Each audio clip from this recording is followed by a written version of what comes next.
فإن هناك بعض الأزمان والأوقات التي خصها ربنا عز وجل بمزيد عطاء وتفضل وإكرام وغفران وما شابه هذه الفضائل. هذه الأزمان وهذه الأوقات هي أشبه بالخزائن التي أودع الله عز وجل فيها منحا إلهية شريفة نفيسة. هذه المنح كأنها كالجواهر والدرر. نحن نسمع عن يوم الجمعة، ونسمع عن ليلة القدر، ونسمع عن ليلتي عيد الأضحى والفطر، ونسمع عن يوم عرفة، ونسمع عن ليلة النصف من شهر شعبان، وهكذا.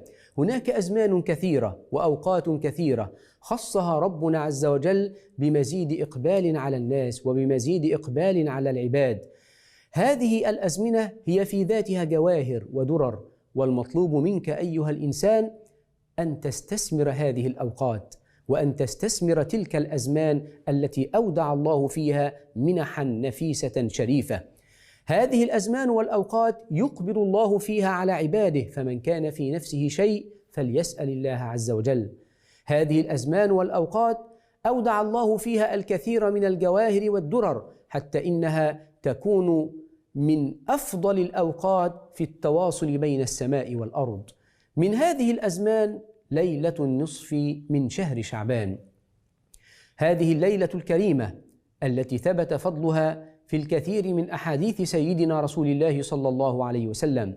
علينا حين نستثمر الأزمان والأوقات أن ندرك خصوصية هذه الأزمان وخصوصية هذه الأوقات. فيوم الجمعة مثلا له خصوصية، ساعة الإجابة. ليلة القدر لها خصوصية، تفضل العبادة في 1000 شهر كما قال ربنا سبحانه وتعالى، وهكذا. فكل زمن وكل وقت له خصوصية. ليلة النصف من شهر شعبان يقول فيها نبينا صلى الله عليه وسلم: يطلع الله عز وجل إلى عباده في ليلة النصف من شهر شعبان فيغفر لجميع خلقه.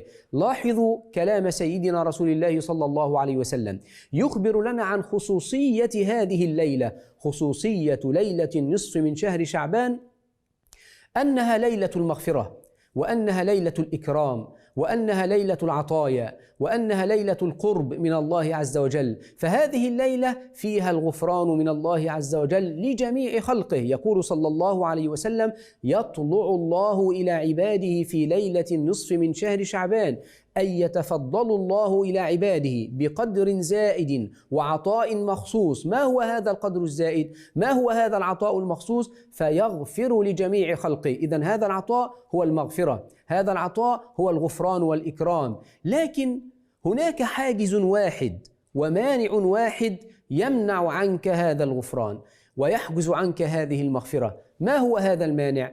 ما هو هذا الحاجز؟ تعالوا نكمل كلام سيدنا رسول الله: فيغفر لجميع خلقه إلا لمشرك أو مشاح. المشرك نعرفه. من هو المشاح؟ المخاصم الذي يتسم بصفات العناد والتحفز والغضب والحقد والكراهية وغيظ القلب. غيظ القلب هذا لا يتوقف عند الإنسان وفقط، بل ينتقل من الإنسان إلى تدمير المجتمع. فلاحظوا كلام سيدنا رسول الله: فمن أراد أن يستثمر خصوصية ليلة النصف من شهر شعبان فليجعلها ساعة صفاء، وليجعلها ساعة نور، وليجعلها ساعة تسامح، وليجعلها ساعة إنسانية. ماذا تصنع؟ عليك أن تسامح غيرك حتى تنال مغفرة الله عز وجل، حتى لا تكون تحت دائرة المحجوزون عن هذه المغفرة لأنك من أهل الحقد أو الحسد أو البغض أو الكراهية أو ما شابه ذلك. لا تسرف في محبة غيرك كما لا تسرف في كراهيته، فالإسراف في كل منهما يعمي ويصم. ماذا تصنع؟ اذهب إلى خصوصية الزمان وحاول أن تكون أهلا لها. يطلع الله عز وجل إلى عباده في ليلة النصف من شهر شعبان فيغفر لجميع خلقه إلا لمشرك أو مشاح فلا تكن منهما حتى تنال المغفرة والنظر والتأييد والتوفيق والغفران من الله عز وجل. نسأل الله سبحانه وتعالى: اللهم يا رب كل شيء بقدرتك على كل شيء اغفر لنا كل شيء ولا تسألنا عن شيء. وصلى اللهم وسلم وبارك على سيدنا محمد النبي الأمي وعلى آله وصحبه وسلم.